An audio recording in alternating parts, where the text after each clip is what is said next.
ESL Pro League has started, and I want to cover a couple of games throughout playoffs, not all of them, but just a couple of them as the event starts to go on. And today I want to look at NiKo versus Big. As you guys might have saw on Twitter, NiKo actually hit Clip of the Year, which you are watching right now on your screen. And I want to look at the demo in general and see how NiKo dominated Big, and we'll get right into that right after a quick word from SkinsMonkey. Today's video is sponsored by SkinsMonkey. SkinsMonkey is a site where you could trade skins that you already have to get some skins that you might want. That way you can hop into your next game with some fresh new skins. All you have to do is log into the site through Steam, put in the skins that you don't want anymore, grab the skins that you do, and then click trade. Trades happen almost immediately, and any balance that you don't use in the trade will roll over for a trade that you might do in the future. Right now you can get a free $5 if you were to use code Austin on the site, and if you were to use my code, you would get an additional 5% on top of the 30% deposit bonus. So let's say if you deposit $100, that means you would get $135 if you use my code to deposit. So make sure you guys check out SkinsMonkey, and let's get right back into the video. Alright, so ESL Pro League has started. Now there's so many matches in playoffs, I'm not going to cover every single one. I'm just going to pick the best performance of the day and cover it, and today it was NiKo versus Big. Now he had a monster performance today and probably got Clip of the Year in it. I know it's hard to believe somebody topped my spray down that I got the other day, but NiKo is doing that. Again, traditionally we will just skip the pistol round here. He does hit a couple of nice shots, but G2 pretty much take this pistol round, well, as easy as that. NiKo gets a 3K because NiKo is looking like CSGO NiKo, and that's pretty fun to watch. So let's get into the first gun round. Now, if you didn't see the demo review that I did for JL, you can click the top right of your screen right now and watch that. But there's going to be something that is similar in this game, which is that in that game that I watched with JL, we were of course watching JL versus NiKo, and I was talking about how NiKo was playing and it wasn't working against JL. This time we're going to see NiKo's game plan against somebody that isn't JL, and it's actually going to be a lot more successful. So that last round, nothing crazy happened. Rotates to A, catches one. It's going to be important to note that unlike JL, NiKo plays a little less aggressive, but he still does like to walk down the ramp. Now, first things first, we have some utility. If you play B in your pugs, you might struggle a little bit with denying these initial rushes. You could take some notes from NiKo. What he does is he mollies on the deep right side here in front of the door, and then he nades so that if anybody were to come through on this left side here, they're going to get hit. There's a reason that the nade he throws lands in this part right here, because if you're rushing up B ramp, you're going to go up on this left side here because you don't want to get, because if you come over from the right, of course you can get shot from short, and you know, if you come up on the left, it's just a little bit easier. So NiKo's mollying, and if anybody comes through, that nade is going to hit them, and then he peeks to make sure nobody's there, and then you're good. Now this is a little door smoke that he likes to throw because of course he's going to get aggressive. Now this isn't just because he wants to. They're playing versus pistols. I mean, they don't have anything to play for, so I mean there's no reason to give them any room. Remember, some things that we talked about during the major demo reviews was that you don't want to give teams respect. You don't want them to get comfortable. The stakes are not quite as high as the major. I mean, it's still an S tier tournament, and playoffs of course are very important, but it's not the same. So very standard here. We're going to go ahead and skip this round for the rest of this. I just wanted to highlight that util that he likes to throw. Anti-rush utility, you could call that, because like I said, if anybody were to rush, they're going to come up. They're all going to be very low, and NiKo is going to be eating ecos up. We're going to go a little bit faster for these demo reviews because I know people were complaining that the last ones were a little bit long, and there's going to be a lot of things that are very similar here as compared to the other demo reviews. Now you might have noticed that when I pause the demo, I can still hear this molly for a little bit anyway. That's because there's a new update to CS2. They made demo viewing a lot better because you can actually move around while the demo's paused now, thankfully, which makes explaining stuff so much easier. So you might have noticed that NiKo got mollied here, and you're thinking, man, Big is playing some mind games. They know where NiKo likes to start. Unfortunately, that's not the case. They wanted to throw the res molly, the one that lands inside of cave here, and they missed it, and it just unfortunately landed on top of NiKo. So don't worry about that. Let's go back to NiKo's POV, rewind it, and show you the utility that he wants to throw. Again, he starts with this molly here. Remember, we talked about why. That molly hits him, so his hand gets forced a little bit. He has to go faster than he wanted to. Now, his smoke does unfortunately get stopped by that molly that they threw towards top ramp, but the plan continues. He throws a flash and he wants to go down the ramp. Now he is not necessarily going to be the person taking contact here because he does have his friends coming to help him fight from mid, so he's kind of just trying to take their attention while Hunter is getting ready to fight down. So he knows he doesn't need to die, he knows he doesn't need to take contact, and because his smoke is missed, he's going to back up. Very, standard stuff, nothing too crazy. But what I do like about this is the rotation from NiKo. He knows that they heard him playing up close, so he can actually take this time. NiKo's an experienced player. He knows that this exists. He can take this timing to step away from B side, Why? Well, there's this thing that a lot of pro teams do, which is called gambling. If you ever watch Pro League, or if you ever watch any, or listen to any of the casters, I should say, they talk about this idea all the time. Pros are gambling. What is the gamble? The gamble is NiKo is going to leave B site. Because it's not like they know. They don't know. The last information that they got is that NiKo was top ramp, and that's all they're going to know. If NiKo leaves, nobody should know that. So he can go help them mid, and he will. So he's going to rotate over. I'm sorry, I should say A. Later on in this game, he goes and helps mid.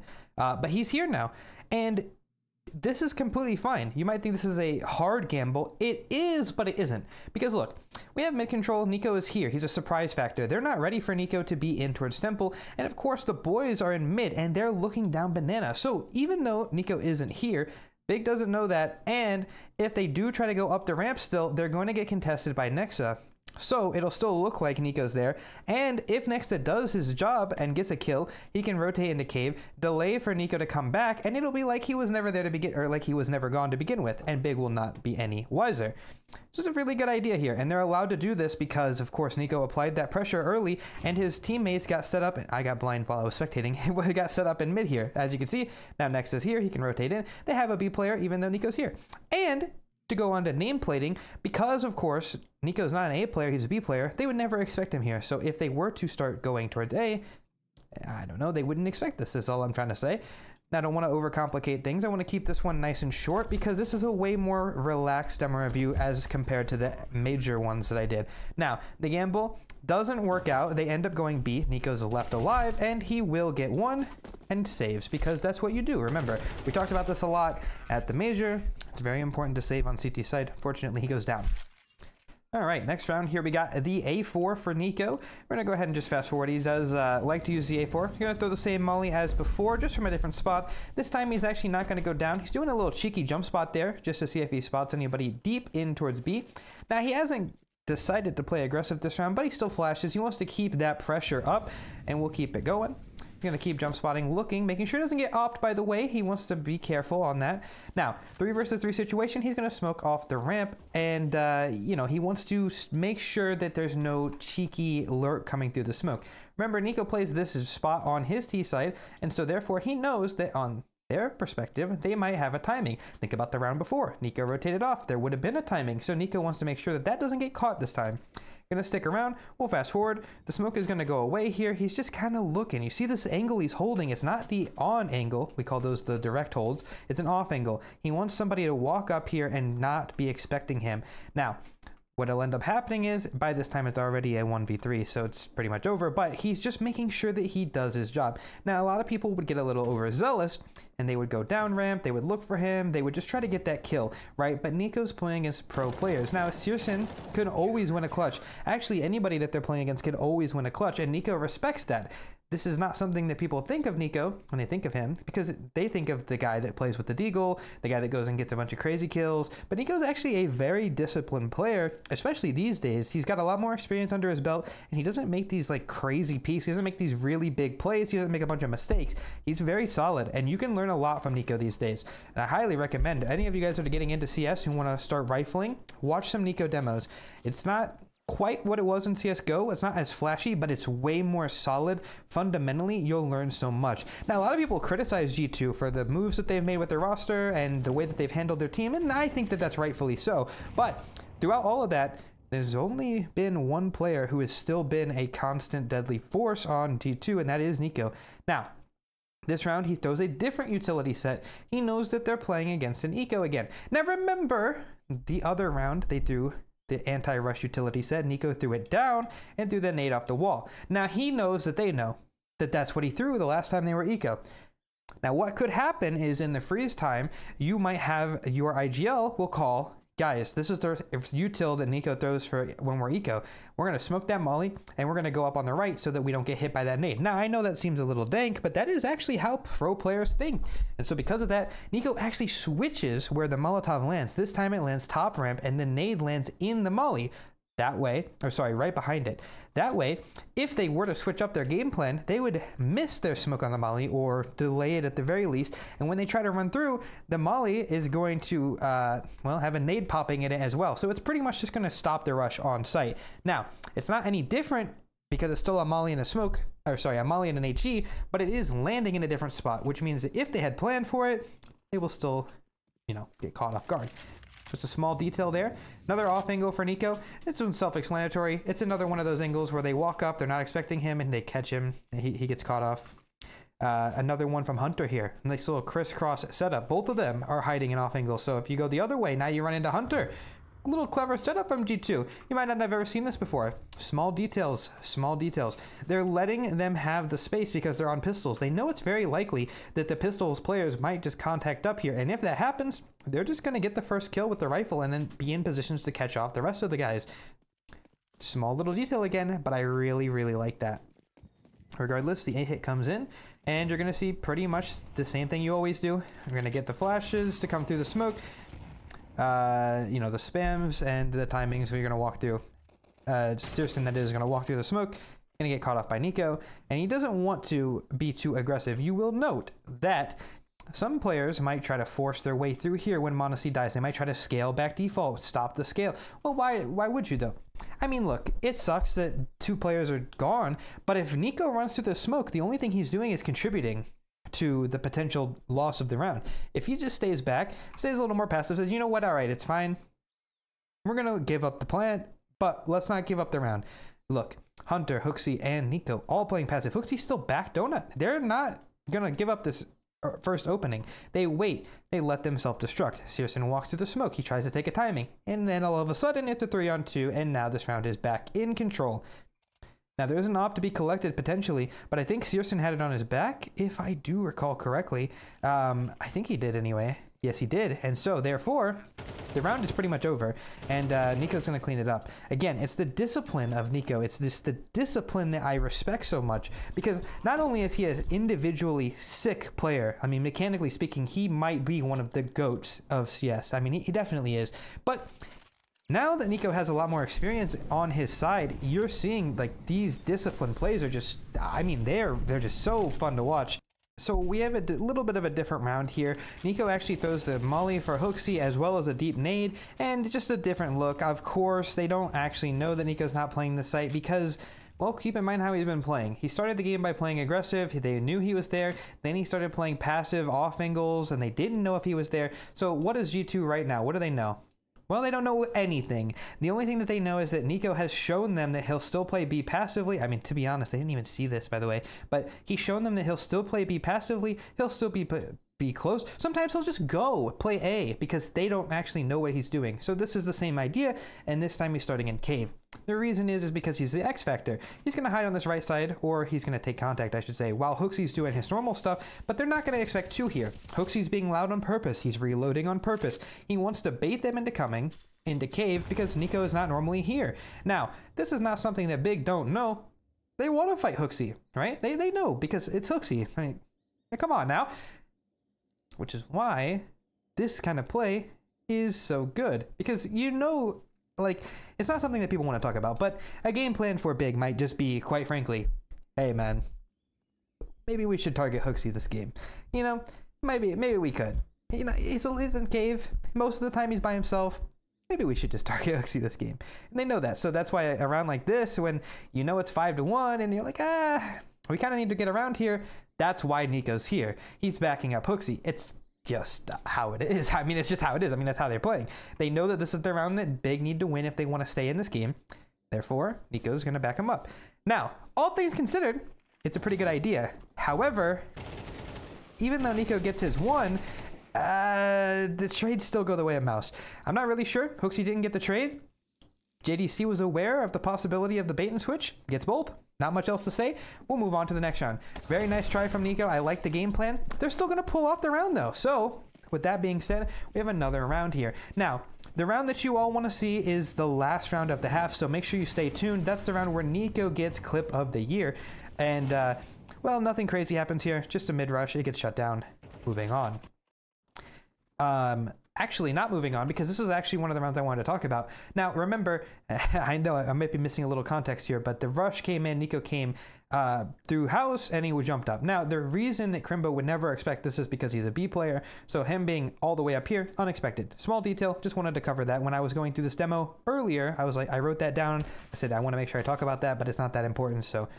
Okay, on to the next round. We got NiKo on an AK. This round, he's going to start with his anti-rush utility, but there's something different. The lurk smoke is thrown for big. Now, they have done this already this game, but they know they're on a half buy, so if you're going to throw the lurk smoke, you're probably going to be committing with that. And now Hooksy is also here with them, so he knows that that's very likely. Hooksy going to throw his molly into NiKo's molly as well, but the smoke is actually going to put out both of their mollies, and they're going to be allowed in. Now, Hooksy's going to take first contact here on purpose, by the way. On purpose, because he knows what he's doing. He's going to give NiKo some space here. He's going to step out. Hooksy's going to get the first kill. Once he's reloading, NiKo will now step out, and he's going to get his 2. You're going to hear Tabson make some noise. He's going to step out here. He's going to catch him up, and there you have it. A 3K from NiKo on the Behold. Now, one of the things that's important to note here is, of course, the anti-rush utility thrown. Big make a slight mistake by not conditioning this lurk smoke enough to where NiKo and Hooksy are quite aware of the plan, and so their rush just gets stomped. Another smoke on. Not really too much to talk about here. I think NiKo gets the last kill to the smoke, and then, yeah, we go on to the next round. Now, this time, he's going to throw the util for Hooksy, this deep nade again. You're going to destroy JDC, by the way. Look at that nade. You can copy that one. Write that one down, boys, if you play B. That's a good nade. I might be using it myself. Now, you'll see, this is something that's pretty interesting. Mid-control actually granted on purpose. They gave this mid-control up. D2 started in an A setup here, which means that they're completely okay with them having mid. Hooksy gets a kill to the smoke. Now, what happens is, because we have A, we're going to smoke off B ramp. This is on purpose. So NiKo smokes off B ramp, and the purpose of that is because, well, they're trying to force them A. They have 3 on A. Hooksy's got cave, and all NiKo needs to do is make sure that they don't come up ramp. He smokes it. He wants them to go, guys, he smoked ramp. Let's go towards A. Let's go back A main. He wants to force them to go that way. That's why the smoke is thrown at 1:35 in the round. That's super early, but he's trying to force them. They're a man disadvantage. In their mind, they're probably thinking that they have mid. Maybe they should just go. We should just go now. So that's what they do. NiKo knows that this is a gap. He's going to hold it. Hooksy, a slight overextension in my opinion. He does get the kill. But the one thing I don't like about this, and I'm not criticizing him, but the one thing that this does do is because he gets that, NiKo is kind of on an island here. I mean, to be fair, Process was in-house. He could have cut him off. Would have been a 2v1, and that makes it a winnable round if they go towards B. Doesn't happen, but it could have happened. It's a slight overextension I'm not the biggest fan of, but either way, they're going to start shifting back in towards B. And NiKo's going to get his head ripped off. Very unfortunate. I like the position that he picked there, but it just was not strong enough in this instance. Crimbo already found the timing up and catches NiKo off guard. Moving on to the next round. Not a lot happens on this round. NiKo's going to throw this same molly that he's been throwing another jump spot into, not seeing anything to helping Hooksy because fast cave control was just taken. So NiKo's going to be here, decides that he doesn't really need to do anything, and he's going to help him with some utility and cross back to long. Now, he jumps across, important detail, because not but 2 seconds later is Searson actually going to be posted. So if he was there on that timing, then he would have gotten spotted, but unfortunately Searson misses it. Now, NiKo is going to be aware of this, and Monoseed's coming here. He's going to say, I'm going to flash ramp for you, NiKo. That way, if you want to peek, you can. NiKo knows that he didn't see anything when he jumped across. He's probably thinking about peeking, but he lets the flash go anyway. Decides he doesn't want to peek. He just listens. Doesn't hear anything. Monoseed's going to take that position to help Hooksy, and even though NiKo's a little, unsure if there's somebody opting, he's still going to go for this jump spot. On that jump spot, spots Searson. Now the entire game plan changes. Now, what do we know? Well, we know that Searson's boosted up. Now, that's not just, oh, the Opera's here. No. What that is everything. Because somebody boosted the Opera, and somebody helped take fast cave control. So, that kind of means that there's either 3 or, pretty likely, 4 people B. So, because of that, you're going to see some funny things happen. Because we, of course, and I say we know, as G2's perspective, that there's 4 or 3, most likely, towards B. What would you do in this situation? You have a couple options. You tell me. Would you tell them to rotate? Would you tell them to push? Would you say just hold? What would you do? Well, there's a lot of options, and you probably choose wrong. Because 4 people here, the problem is that you need to consider the fact that Big knows what NiKo just saw. And they also know that they took Fast Cave, which means that Big knows, G2 knows that there's about 3 or 4 there. So, because of that, they, Big, have to think of what G2 is going to do because they know that now. Could they push A main? Well, they could. We don't have anybody there to know that. Okay, so that's a question mark. All right. Is there somebody mid? Like, are they going to push mid? I don't know. Question mark. Okay, so what are we going to do? Well, I'll tell you what they're going to do. Hunter's going to shift back and hold house because right now that's a gap. That's G2's question mark is house. Big doesn't know that, but they're about to. They're going to put Searson, post him on with the op here. They're going to help Process cross into house. Off the back of that, of course, we're going to make sure that there's no house gap. Hunter's going to shift to hold donut.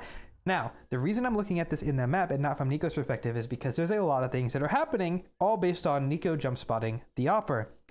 Now remember, Big are putting this pressure knowing that it's very likely that there's some rotations to be. They put this pressure so the rotations get stuck. They don't know where to go, and they're going to have to either gamble, and hopefully they're going to gamble wrong. At the very least, what is going to happen though is that those B weaknesses are going to start to expose themselves because people are going to have to come over here and help.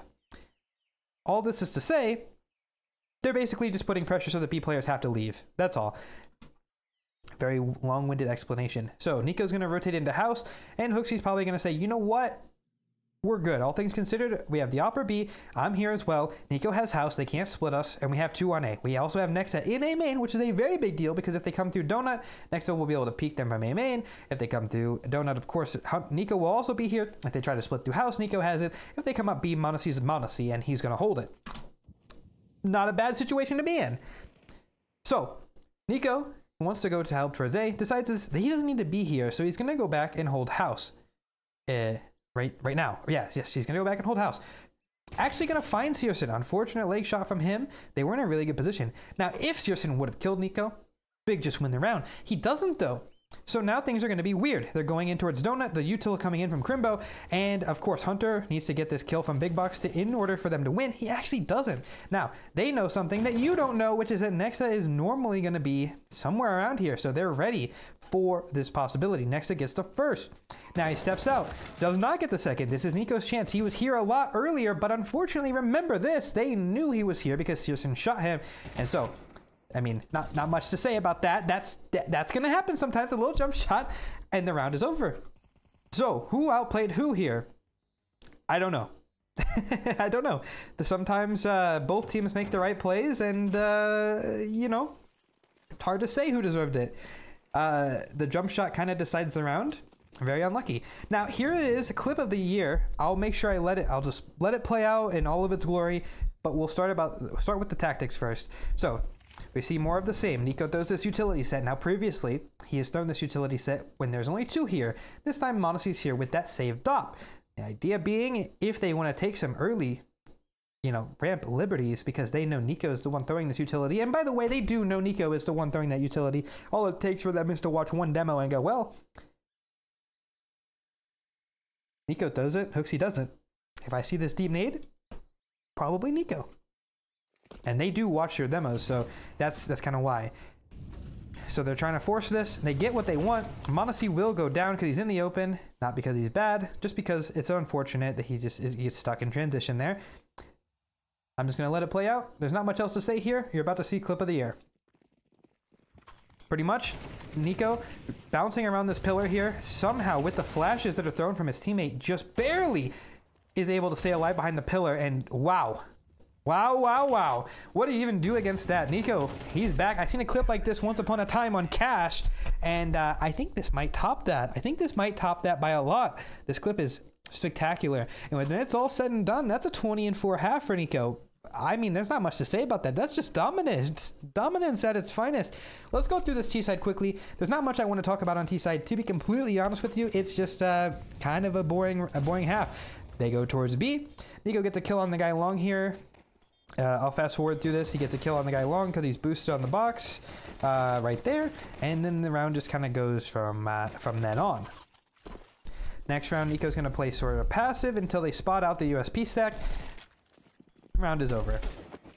All right, next round, what do we have? NiKo's going to come over here with Hooksy. They see the deep B smoke is actually a little bit missed, and they are going to be comfortable playing in off of that. Utility comes in. Crimbo gets a spam onto Hooksy. Very unfortunate, but you know what NiKo knows? NiKo knows something that you don't know, which is that Crimbo is their B anchor. Now, think about it. If NiKo was here spamming this wall, who's holding ramp? Exactly. That's exactly why NiKo immediately looks over towards ramp. No, because he knows there's only 2 now. He knows that, and they don't have an op. If they had an op, then there's a really good chance Searson's right here posted for NiKo's swing. But they know they don't have an op because the economy, they know it's not possible. So NiKo sees 4v5, my turn to make the play. This is something that he's doing right away. He says, you know what? I'm going to challenge this guy. And he does. Look, he goes up. He's going for these taps. He's all alone. He's found himself stuck in banana, overcommitted because he had the read. He's in a really bad situation here. But if there's anybody you want in a situation like this, it's NiKo. He manufactured this. Look, because he took the fight on the ramp guy, Hooksy's death, he's single-handedly keeping the attention of 4, I guess you could say 3 technically, but 4 if you count Tabson, 3 players. He has all 4 players here looking at him. They're grouping a main. This might be Hooksy calling the group, but NiKo is taking these liberties. I might be one of the best storytellers in CS because I might have made you believe they were going to win the round based off of that, but in fact, the A hit will come in while NiKo's lurking.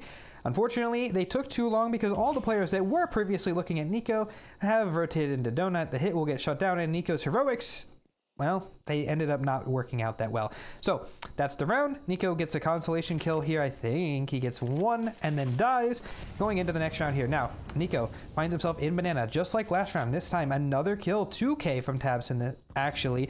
Now things are looking rough. Similar scenes as last time. He heard the spam from Crimbo, so NiKo knows he could take this fight. He still knows that there's no op. Spots Crimbo. He knows that this is his only chance to win the round for his team. He steps through the smoke and will find it. Now, m0NESY, of course, is also here, which means that, I mean, that of course, big no that they're committing B, but he needs to take space. m0NESY is responsible for making sure that Nexa can cross here. The smoke is up. He will have a pretty tough time making it happen, but he can with no utility. But now, NiKo knows, should he help Nexa cross with the bomb, or should he take space to make sure the site is safe? Because they could come in through cave as well. He knows, I have to go. I have to go and make sure that we can win this round. m0NESY's m0NESY. He'll get the job done. He'll make sure that we can cross. And look, NiKo's in the perfect spot. He has denied off the CT rotate, and if they come through cave, they're probably not going to see him because, of course, when you come out cave, you check to the left, you're not going to see NiKo. So he's in the best spot that he could pick. Quite literally the best spot that he could pick. Now, the only thing is that in order to win this round, you need the boys to cross. Oh, m0NESY does m0NESY things again. He gets another kill. NiKo, again, just solid as ever. He doesn't even need to do anything except for get that kill. But the important thing about this is that he knows. Did you see, before he walked through that smoke, he knew, he took his time, and he knew, he took a breath probably before he walked through because he knows that that kill is everything. By the way, important to know that Searson did walk out cave and did in fact not see NiKo. He got all the way out here. Wow. Wow. Lots to talk about that round. Very good play from NiKo. He just, that one kill, he walks right through the smoke. You can't do anything about that. I mean, that's just a 1v1 that NiKo wins. That's kind of just the NiKo difference.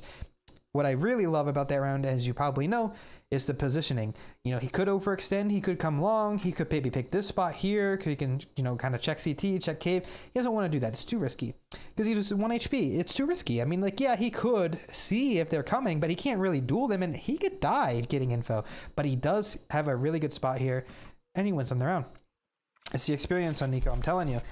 Moving on to the next round, final round I do believe. It's going to start with a pillar molly, smokes the ramp because, well, that smoke is to deny the fast ramp control as well as allow a boost if they wanted to go for it. NiKo's alone this time, and he knows that they know kind of how he likes to play. He just waits for that flash, steps out, gets the kill.